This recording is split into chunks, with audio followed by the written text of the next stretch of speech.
अस्सलामुअलैकुम my brothers and sisters, hope आप सब खैरियत से होंगे। और आज हम लोग डिटेल से समझेंगे programming keywords in C language. Previous videos अगर आपने नहीं देखा है तो इस वीडियो के डिस्क्रिप्शन में आप जाएंगे, आपको प्लेलिस्ट का लिंक मिलेगा। आप प्रीवियस तमाम वीडियोस को देखकर ही आएंगे और फिर जाकर आप ये वीडियो देखेंगे। और मैं ये अज्यूम करके भी चल रहा हूँ कि आपने प्रीवियस वीडियोस को देख लिया है, तब जाके वीडियो देखे, ताकि ये वीडियो और आगे आने वाला वीडियो आपको बेहतर समझ में आए। इसलिए वीडियो शुरू करने से पहले मैं आपको ये याद दिलाना चाहता हूँ कि अगर अब तक आपने चैनल को सब्सक्राइब नहीं किया तो सब्सक्राइब कर लीजिए। इतना मेहनत से आपके लिए इतना वंडरफुल वीडियोस में ला रहा हूँ। वीडियो को लाइक भी कर देना, चैनल को सब्सक्राइब कर देना, वीडियो को शेयर कर देना और कमेंट भी कर देना। तो चलिए बिफोर वेस्टिंग एनी टाइम आज हम लोग समझेंगे programming keyword in C language. इससे पहले भी हम लोगों ने कीवर्ड्स के ऊपर डिस्कस किया था प्रीवियस वीडियोस में, लेकिन आज हम लोग इन डिटेल हर कीवर्ड के बारे में डिस्कस करेंगे। ठीक है। Reserve keyword is reserve keyword with predefined meaning and specific functionality. यानी सी प्रोग्रामिंग लैंग्वेज में कुछ कीवर्ड ऑलरेडी प्रिजर्व है, जिसका प्री डिफाइंड मीनिंग है, ऑलरेडी डिफाइंड किया हुआ है उसका मतलब कि वो क्या काम करेगा और उसका अलग अलग फंक्शनलिटी क्या है वो भी समझेंगे। Understanding keyword is a crucial in C programming language as they are reserve word with predefined meaning and specific functionality that forms the foundation of the language. यानी सी लैंग्वेज का जो keyword है उसको समझना crucial और fundamental. उसका reason ये है कि वही बेसिकली जो कीवर्ड्स है उसी के मदद से तो आप कोडिंग करेंगे ना, वही कीवर्ड्स के मदद से आप कोड करते हैं। आप जो लूप चलाते हैं तो वही कीवर्ड की मदद से चला रहे हैं ना, कंडीशनल चला रहे हैं, फंक्शंस बना रहे हैं, वो सब उन कीवर्ड्स की मदद से ही तो कर रहे हैं। तो पूरा का पूरा प्रोग्राम आप कीवर्ड का ही यूज करके लिख रहे होते हैं। तो that's one of the reasons why keyword को समझना और उसका काम और उसका फंक्शनलिटी समझना इज रियली इंपॉर्टेंट कोड लिखने से पहले। सबसे पहले देखेंगे डेफिनेशन एंड इंपॉर्टेंस क्या है। इंपॉर्टेंस तो वैसे आप समझ गए होंगे, बट फिर भी मैं बता दूंगा आपको। डेफिनेशन क्या है। Keywords are reserve word in the C language predefined meaning and functionality. C programming language में जो रिजर्व कीवर्ड होते हैं, यानी जो रिजर्व वर्ड होते हैं, उनको कीवर्ड कहा जाता है। वो ऑलरेडी प्री डिफाइंड होते हैं, सी में ऑलरेडी डिफाइंड होते हैं, उनका मतलब डिफाइंड होता है और उसका काम वो भी डिफाइंड होता है। They serve specific purpose within the language that can not be use as an identifier और वेरिएबल नेम। और वो एक स्पेसिफिक काम के लिए, स्पेसिफिक पर्पस के लिए लैंग्वेज में होते हैं और उसको, उस नाम को, एग्जैक्ट नाम को आप इस्तेमाल नहीं कर सकते एज एन आइडेंटिफायर या फिर एज एन वेरिएबल। इसके ऊपर हमने बहुत डिटेल से डिस्कस प्रीवियस वीडियो में किया हुआ था, आपने देखा होगा वो। Important keywords play a crucial role in defining the syntax structure and functionality of the C program. Keyword crucial role, बहुत इंपॉर्टेंट रोल प्ले करता है सिंटैक्स डिफाइन करने में, स्ट्रक्चर और फंक्शनलिटी डिफाइन करने में सी प्रोग्रामिंग में। They facilitate control flow, data manipulation and defines basic element of the language. यानी वो कंट्रोल फ्लो, यानी जो प्रोग्राम का कंट्रोल होता है उसको करने में मदद करते हैं, डेटा मैनिपुलेशन में मदद करते हैं और डिफाइंड करते हैं बेसिक एलिमेंट ऑफ लैंग्वेज। एक लैंग्वेज का बेसिक एलिमेंट जिससे वो लैंग्वेज बना है या वो काम कर रहा। Key point. Keyword are the building blocks of C programming language providing the foundation for writing structure and functional code. Simple सी बात है, सी प्रोग्रामिंग में जो कीवर्ड्स है वो एक बिल्डिंग ब्लॉक है सी प्रोग्रामिंग का, जो प्रोवाइड करता है foundation for writing structure and functional code. As we know C is a functional programming language. Types of keyword. अब कीवर्ड का कुछ टाइप्स है यहाँ पर, क्या है जरा वो समझिए। एक होता है प्राइमरी कीवर्ड और एक होता है एडिशनल कीवर्ड। क्या मतलब क्या है इसका, देखिए समझते हैं। प्राइमरी कीवर्ड का मतलब क्या है। Primary keyword are fundamental to C programming language and include words like int, char, float, if, else, whiles, for, switch, return. यानी प्राइमरी कीवर्ड ऐसा कीवर्ड है जो सी प्रोग्रामिंग का फंडामेंटल है और इंक्लूड उसमें कुछ कैरेक्टर जो फेमस है वो हमने बता दिया, कुछ कीवर्ड वो ये है। ठीक है। तो फिर एडिशनल कीवर्ड क्या होता है। C has a set of additional keyword introduce in various C standard. यानी कुछ सी का ऐसा कीवर्ड है जो हमेशा से सी में रहा है, फंडामेंटल सी का पॉइंट है, लेकिन कुछ कीवर्ड बाद में सी के अलग अलग वर्जन्स में ऐड भी हुआ है। हमने ऑलरेडी जब हिस्ट्री पढ़ा था सी का, वहां हमने देखा था कि C99 हुआ था, C11 हुआ था जब ISO वगैरह ने उसको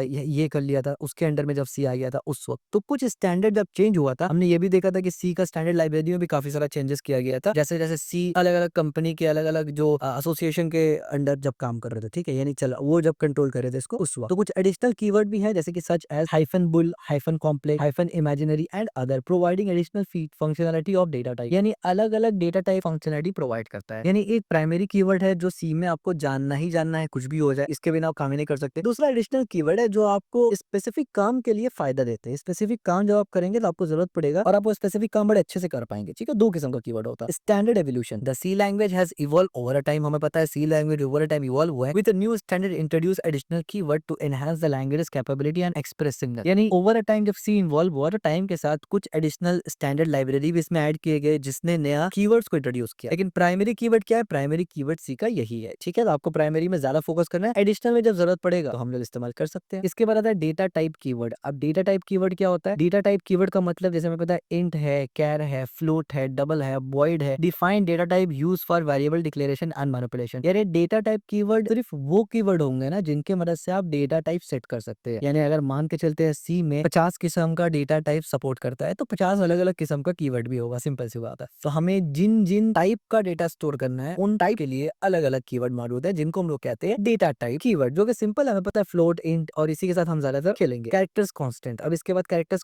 कांस्टेंट भी आता है डेटा टाइप के अंदर ही। Character constant consist of the single character, यानी कैरेक्टर कांस्टेंट हम उनको कहते हैं यानी सिंगल कैरेक्टर हम लोग जब लिखते हैं ए बी सिंबल हो जाए या फिर कोड्स के अंदर नंबर हो जाए, इसके ऊपर भी हमने प्रीवियसली डिस्कस किया था। सिंगल डिजिट और single special symbol enclosed within the pair of the single inverted comma. Single codes के अंदर कोई नाम, कोई डिजिट, कोई सिंबल लिख दीजिए, उसको आप कहेंगे कैरेक्टर कांस्टेंट आसान शब्दों में। इसके बाद आप कहते हैं इंटीजर कांस्टेंट क्या होता है? An integer constant refer to a sequence of digit, यानी डिजिट का एक सीक्वेंस, एक से ज्यादा डिजिट अगर हो सीक्वेंस में हो। These are the three types of integer. इसमें तीन किस्म का इंटीजर हो सकता है। एक इंटीजर हो सकता है डेसिमल, एक हो सकता है ऑक्टल और एक हो सकता है हेक्साडेसिमल। ठीक है, ये तीन चीजों के बारे में हमने डिटेल में डिस्कस किया है, बाइनरी इंक्लूडेड। अगेन मैं एक बार फिर रेफरेंस देना चाहूंगा, इस चैनल के आप प्लेलिस्ट सेक्शन में जाएंगे, वहां आपको एक प्लेलिस्ट मिलेगा COA ऑल टॉपिक एक्सप्लेन। उसमें अगर आप जाएंगे स्टार्टिंग का कुछ वीडियोस आप देखेंगे कैरेक्टर्स इनकोडिंग और उससे पहले बाइनरी सिस्टम वगैरह मिलेगा, तो वहां पर आप जाएंगे आपको बाइनरी, हेक्साडेसिमल, ऑक्टल और डेसिमल, इन चारों का डिटेल मिलेगा। आप इसको देख के समझ जाएंगे ये चारों क्या होता है, कन्वर्ट कैसे होता है, इस्तेमाल कैसे होता है। और दूसरा कैरेक्टर्स इनकोडिंग में अगर आप जाएंगे तो ASCII और यूनिकोड और ये सब आप समझ जाएंगे, BCD EBCD ID वगैरह सब समझ जाएंगे। इन actual notation right 0 immediate before the octal representation example इतना। अब ये अगेन आपको अभी नहीं समझ में आएगा, इसको समझने के लिए वो वीडियो जरूर देख लीजिए, क्योंकि वहां पर मैंने डिटेल में समझाया 15-20 मिनट में, यहाँ पर मैं सब एक्सप्लेन नहीं कर पाऊंगा। ठीक है, और अगर करूंगा भी तो वीडियो का टॉपिक ही बाउंस हो जाएगा पूरा। In hexadecimal notation the constant of preceding by इतना एग्जांपल इतना, यानी ये बेसिकली बताया जा रहा है कि किस तरीके से कौन सा नोटेशन में क्या काम करता है। तो इसके लिए आपको पहले हेक्साडेसिमल क्या होता है, कैसे काम करता है और डेसिमल वाला नंबर को हेक्सा में कैसे कन्वर्ट करते हैं ये पता होना चाहिए। ठीक है, नो कॉमास और blanks are allowed in integer constant. Integer constant के दरमियान कोई भी किस्म का ब्लैंक स्पेस या कॉमा नहीं होना चाहिए। ठीक है, इसके बाद एक होता है रियल कांस्टेंट। अब देखिए ये सब किसके अंदर हमने लिखा है, ये सब हमने डेटा टाइप कीवर्ड के अंदर लिखा है। इसके बाद होता है रियल कांस्टेंट। उसमें क्या होता है, real constant consist of the three part. तीन पार्ट होता है रियल कांस्टेंट के अंदर। एक होता है साइन यानी प्लस और जीरो, नंबर पोर्शन यानी बेस होता है आपका, बेस का मतलब जैसे कि बेस 2 है, बेस 6, बेस 7 है, बेस 16 है, बेस 9 है, इस तरीके से। Exponent position, exponent portion, exponent का पोर्शन होगा एग्जांपल ये और ये। ठीक है, इसको हम लोग बोलते हैं रियल कांस्टेंट। ये सब मैथमेटिक्स से ज्यादा रिलेटेड है और CSIT का ज्यादा फोकस है, कंप्यूटर साइंस के अंदर ज्यादा आप इसमें डिटेल बताते हैं। प्रोग्रामिंग में इसका हमेशा इस्तेमाल या बहुत रेयर इस्तेमाल होता है। ठीक है, string and logical constant. String logical constant क्या होता है? स्ट्रिंग आपको पता है क्या होता है? String constant is a sequence of one और more letter enclosed within a pair of double quote. Double quotes के अंदर जब आप लिखते हैं तो स्ट्रिंग होता है, सिंगल कोट्स के आप लिखते हैं तो कैरेक्टर्स होता है। If a single character is enclosed within a pair of double quotes it is also be interpreted as a string, यानी अगर सिंगल कैरेक्टर लिखा है लेकिन डबल कोट्स के अंदर लिखा है तो वो भी स्ट्रिंग ही माना जाएगा। इसका एग्जांपल देखिए A 1 2 3 ये सब स्ट्रिंग है। ठीक है, और ये भी स्ट्रिंग है। इसके बाद लॉजिकल कांस्टेंट क्या होता है? आपको पता है लॉजिकल ऑपरेटर क्या होता है बेसिकली? अच्छा, इस पे लॉजिकल कांस्टेंट में बेसिकली लॉजिकल कीवर्ड्स, ऑपरेटर्स नहीं है। तो लॉजिकल कीवर्ड्स कौन सा है? A logical constant can have either a true value और हैव अ फॉल्स वैल्यू, यानी लॉजिकल कांस्टेंट के अंदर या तो ट्रू वैल्यू रिटर्न करेगा या तो फॉल्स वैल्यू रिटर्न करेगा, ये दो ही ऑप्शन हो सकता है। In C all the non zero values are treated as a true value while zero is treated as a false value. अब यहाँ पर सी में क्या होता है ना कि जीरो के अलावा जितना वैल्यू है उसको ट्रू माना जाता है, हालांकि वो ट्रू नहीं है लेकिन माना ट्रू जाता है, और अगर जीरो है तो उसको फॉल्स माना जाता है। ठीक है, इसका एग्जांपल आप देखिए, अगर मैं इफ से चेक करूं कि इफ 1 अगर है तो ट्रू होगा, तो हाँ ये है, लेकिन जीरो का मतलब फॉल्स होता है, तो इस वजह से यहाँ फॉल्स आ गया। लेकिन यहाँ पर -5 लिखा तो यहाँ पर भी ट्रू आ गया। क्यों? क्योंकि ये जीरो नहीं है ना, भले ही माइनस में चला जाए लेकिन ये जीरो नहीं है। एग्जैक्ट जीरो अगर होगा तो फॉल्स रिटर्न करेगा। ठीक है, की पॉइंट। और ये हर प्रोग्रामिंग लैंग्वेज में ऐसा कॉन्सेप्ट होता है, और मजे के लिए मैं बता दे रहा हूँ कि जावास्क्रिप्ट में तो इसका ऐसा लोचा है ना कि मतलब this is one of the reason जो ये फॉल्सी और ट्रूथी वाली हम लोग जावास्क्रिप्ट में पढ़ते हैं, जिसकी वजह से लोग जावास्क्रिप्ट से नफरत करते हैं, क्योंकि वो बहुत कंफ्यूजन क्रिएट करता है और काफी टाइप का मतलब आप बोल सकते हैं कि उसमें लैंग्वेज के बेसिस पे भी बग होता है वहाँ पर। ठीक है, तो खैर फिर कभी उस पर डिस्कस करेंगे। जावास्क्रिप्ट हम लोग भी नहीं पढ़ रहे हैं, हम लोग भी सी पढ़ रहे हैं। की पॉइंट क्या है? Understanding different types of constant is essential for working with the data in C programming language with a proper memory management. Yes, it is important. आगे जब हम लोग डेटा टाइप पढ़ेंगे तो आपको समझ में आएगा हर डेटा टाइप का बाइट्स और उसका स्टोरेज वगैरह डिफरेंट होता है। कंट्रोल फ्लो कीवर्ड्स, अब कितना सारा कीवर्ड है जिससे आप कंट्रोल फ्लो कर सकते हैं। कंट्रोल फ्लो कीवर्ड में क्या आता है? इफ आता है, एल्स आता है, स्विच आता है, केस आता है, डिफॉल्ट आता है, व्हाइल आता है, फॉर आता है, डू आता है, ब्रेक आता है, कंटिन्यू आता है। Control the flow of execution of the program, यानी प्रोग्राम का कंट्रोल एग्जीक्यूशन या फ्लो को आप कंट्रोल कर सकते हैं। फॉर एग्जांपल इफ क्या है? ये कंडीशनल स्टेटमेंट है। एल्स क्या है? ये कंडीशनल में आता है। स्विच क्या है? कंडीशनल में आता है। केस कंडीशनल में आएगा। डिफॉल्ट कंडीशनल में आएगा। व्हाइल किस में है? लूप में आता है। लूप का मतलब बार बार चलाना। फॉर लूप में आएगा। डू लूप में आएगा। ब्रेक जो है ये जंप का मतलब, ब्रेक का मतलब है जंप। ये आप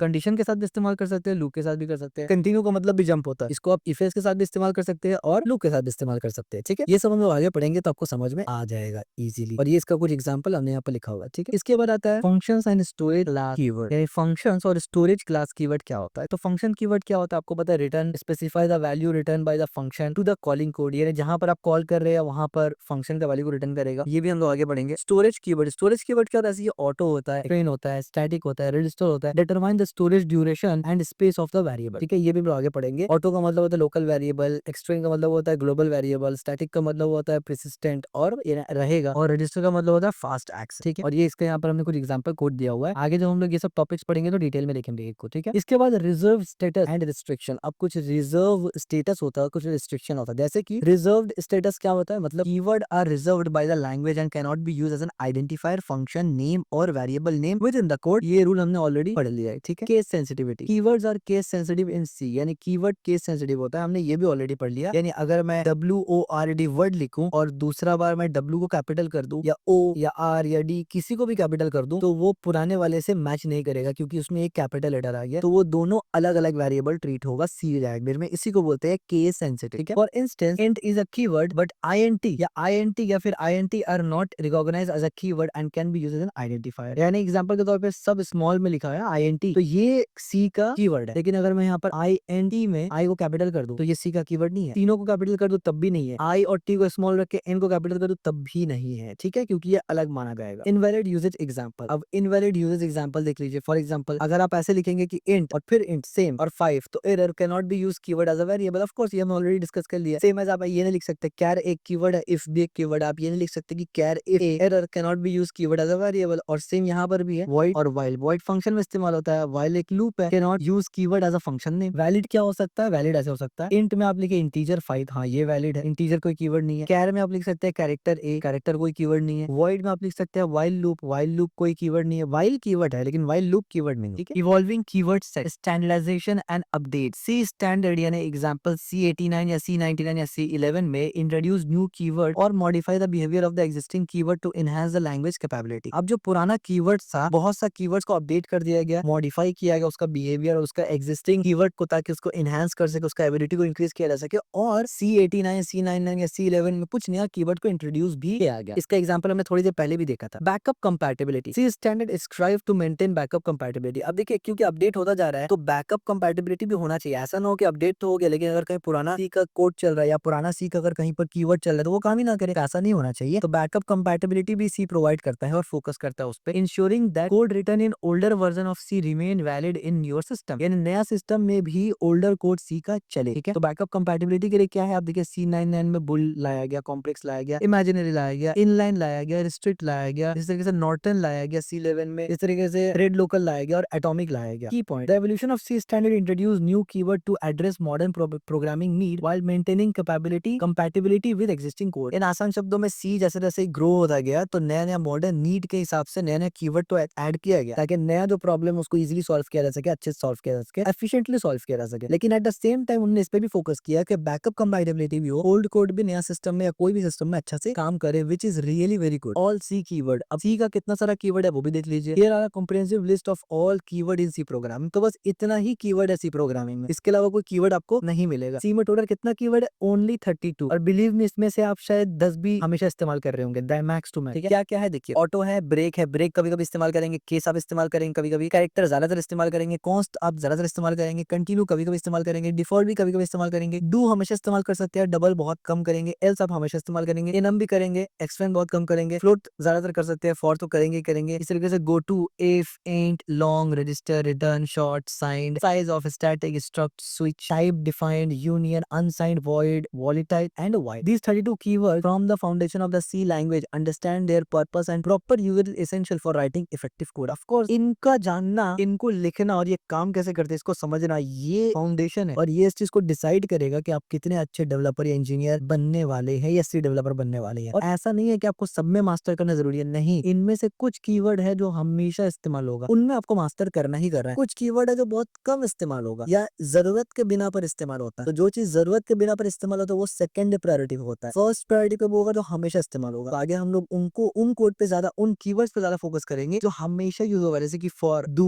व्हाइल, इफ, इंट, एल्स, इस तरह के जितना भी जो डेटा टाइप्स है वो सब इस्तेमाल करेंगे हम लोग। ठीक है, बेस्ट प्रैक्टिसेस एंड यूजेज भी देख लेते हैं। Avoid keyword conflict. Of course developer should avoid using keyword as variable name और identifier to prevent conflict and main code readability. यानी आसान शब्दों में कॉन्फ्लिक्ट को अवॉइड करना चाहिए नाम का। और दूसरा बात यह है कि जो वेरिएबल का नाम है वो लॉजिकल नाम होना चाहिए। ऐसा ना हो कि एक्स के अंदर कुछ सेव कर ले, नहीं, अगर आप यूजर का नाम सेव कर रहे हैं तो यूजर नहीं, ऐसा ना हो कि एक्स। ठीक है, समझाने के लिए एक्स वाई ले सकते हैं लेकिन रियल वर्ल्ड में में आप एक्स वाई मत लीजिए, अदरवाइज आपको पता नहीं चलेगा एक्स वाई में वैल्यू कौन सा है। Constant use, consistent use, sorry, adhering to consistent naming convention and avoid ambiguity identifier or name that resemble keyword ensure code clarity and avoid potential error। जैसे मैंने पहले ही कहा कि भाई ऐसा नेमिंग कन्वेंशंस क्या होता है ना, नेमिंग कन्वेंशन ये होता है कि हर जगह हर कम्युनिटी में कुछ नाम लिखने का तरीका होता है। तो नेमिंग कन्वेंशन में तो सबसे बेसिक है जो हर प्रोग्रामिंग कम्युनिटी में मस्ट है, वो ये है कि जो रिजर्व कीवर्ड है उससे सिमिलर नाम आप मत लिखिए, आप अपना जो भी चीज स्टोर करवा रहे हो उस वेरिएबल में उससे रिलेटेड नाम लिखिए, ठीक है। अगर दोनों सेम सेम हो जाता है, मान लीजिए कोई कीवर्ड मैच कर रहा है, तो आप कीवर्ड में कुछ एडिशन करके लिखिए ताकि आपको समझ में आ गया, ठीक है। इससे कोड क्लैरिटी और एरर फ्री कोड रहता है और ये बहुत बेसिक चीज है, फंडामेंटल चीज है, कोई डिफिकल्ट नहीं। नेमिंग कन्वेंशन क्या होता है, यूज डिस्क्रिप्टिव नेम और वेरिएबल एंड फंक्शन। जैसे मैंने कहा कि वेरिएबल फंक्शन के लिए डिस्क्रिप्टिव नेम होना चाहिए। डिस्क्रिप्टिव का मतलब नहीं है कि एक लाइन का पूरा नाम ही लिख दिया आपने। डिस्क्रिप्टिव का मतलब है कि आप एक वर्ड या दो वर्ड लिखे जोड़ के ऑफ कोर्स साथ में, जिसको पढ़ते ही इस पता चल जाए कि वो फंक्शन या वो वेरिएबल में क्या है, ठीक है। फंक्शन क्या काम कर रहा है, वेरिएबल में क्या है। Avoid using single letter variable name except for loop counter, यानी सिंगल वेरिएबल नेम इसकी ए के अंदर आपने कुछ वेरिएबल स्टोर करनी, ये सब मत करना। हाँ, लेकिन आप लूप के अंदर ये कर सकते हैं, आई जे। अब आप बोलेंगे लूप में क्यों कर सकते हैं, क्योंकि लूप का काम सिर्फ आइटरेट करना होता है और वो जो आई है ना वो सिर्फ उस लूप के अंदर ही खत्म हो गया, लूप के बाहर उसका कोई एक्सेस नहीं है, ठीक है। ये हम लोग जब लूप पढ़ेंगे आपको समझ में आएगा। यूज कैमल केस और snake case consistency. Of course आपको कैमल के लिए इस्तेमाल करना चाहिए, स्नेक के लिए इस्तेमाल करना चाहिए, क्योंकि देखिए यहाँ अंडर्स को लगा ना स्नेक केस में, जैसे मैं डबल क्लिक करूंगा देखिए पूरा सिलेक्ट हो गया। तो कॉपी पेस्ट करना यहाँ से वहाँ वेरिएबल को बहुत ईजी होता है। और कैमल केस में भी यही होगा, आप देखिए डबल क्लिक करूंगा तो ये होगा। तो आई